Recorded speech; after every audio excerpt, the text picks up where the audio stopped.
News state पर महा exit poll लगातार जारी है और इस वक्त क्या तस्वीर उभर रही है मध्य प्रदेश और छत्तीसगढ़ की एक तस्वीर उभरती हुई नजर आ रही है, वो हम आपको बता रहे हैं। और अलग अलग सर्वेज में किसको कितनी सीटें मिलती दिखाई दे रही हैं, वो प्रोजेक्शन हम आपको दिखा चुके हैं। और एक बार फिर से जल्दी से आपको दिखाते हैं कि छत्तीसगढ़ और मध्य प्रदेश में क्या की स्थिति है।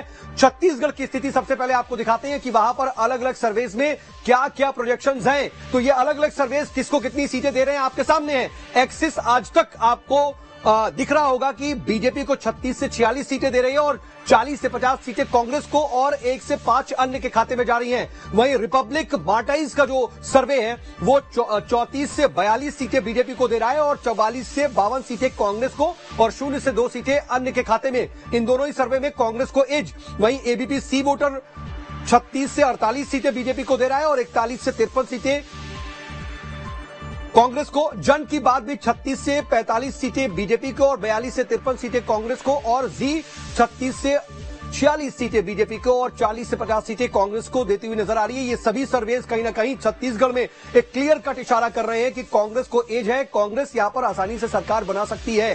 हालांकि बीजेपी के लिए हार से शायद संतोष करना पड़े, इन एग्जिट पोल को माने, लेकिन उसके हिसाब से यह जरूर है कि पिछली बार से बेहतर प्रदर्शन करती हुई इस वक्त नजर आ रही है बीजेपी।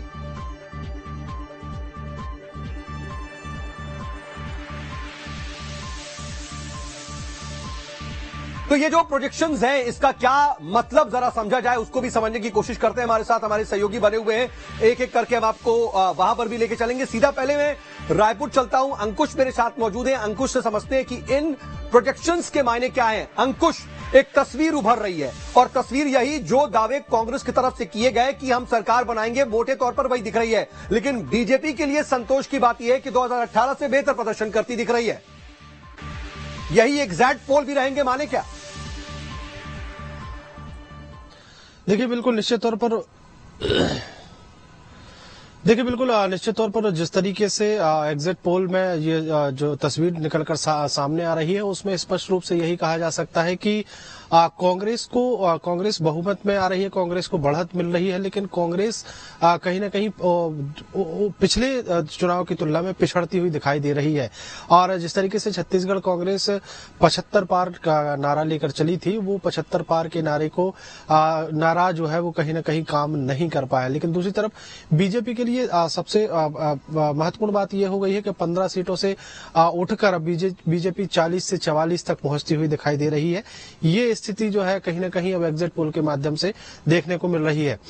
हमने देखा है कि 2018 के विधानसभा चुनाव के बाद भारतीय जनता पार्टी करीब 1 से 1.5 साल तक मैदान में नहीं थी। मैदान कहीं भी बीजेपी का ऐसा कोई आंदोलन, बीजेपी की तरफ से ऐसा कोई कदम नहीं उठाया गया जिससे लग रहा हो कि बीजेपी आने वाले 2023 के चुनाव में फाइट करेगी या चुनाव लड़ेगी।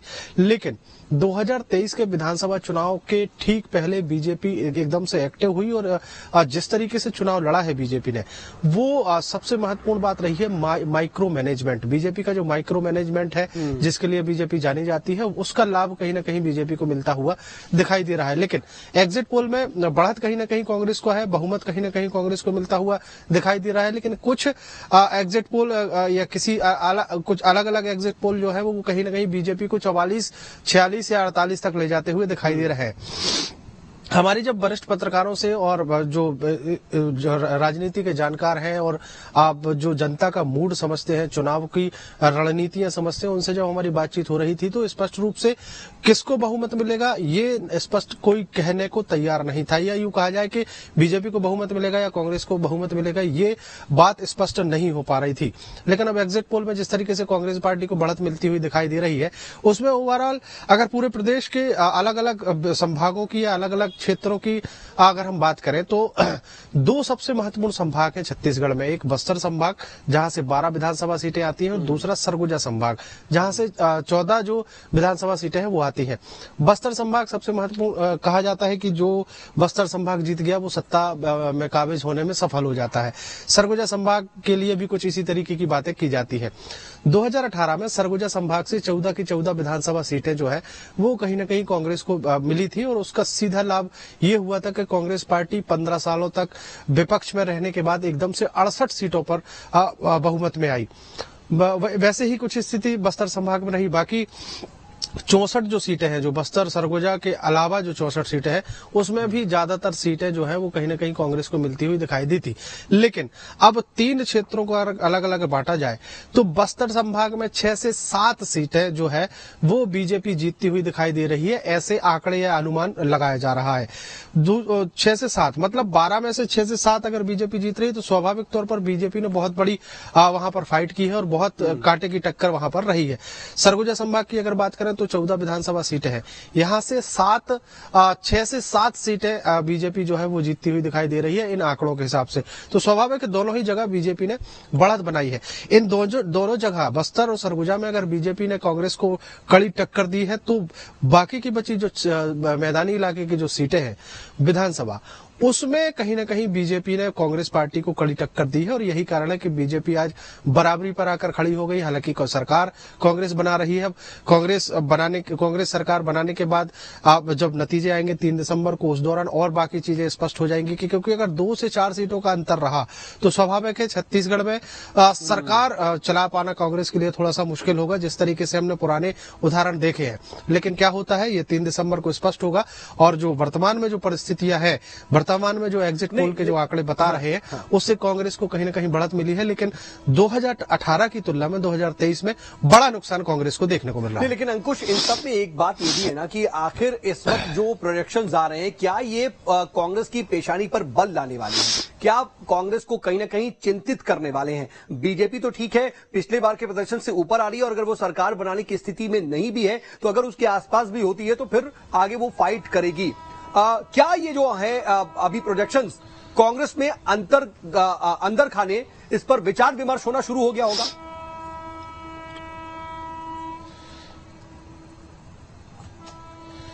देखिए 3 दिनों से विचार विमर्श चल रहा है। छत्तीसगढ़ के मुख्यमंत्री भूपेश बघेल खुद दिल्ली के दौरे पर हैं। हालांकि आज वो वापस रायपुर लौट आएंगे, लेकिन 2-3 दिनों से जो चर्चा चल रही है वो इसी पर तो विचार विमर्श हो रहा है कि छत्तीसगढ़ में जो सरकार के पास जो आंकड़े पहुंचे हैं उससे कहीं ना कहीं चिंताएं जो है बढ़ती हुई दिखाई दी है। कांग्रेस पार्टी संगठन में भी बैठकें हुई हैं, उन बैठकों में अब क्या बातचीत हुई है, बैठक करके क्या निर्णय निकाला गया है वो बात का विषय है।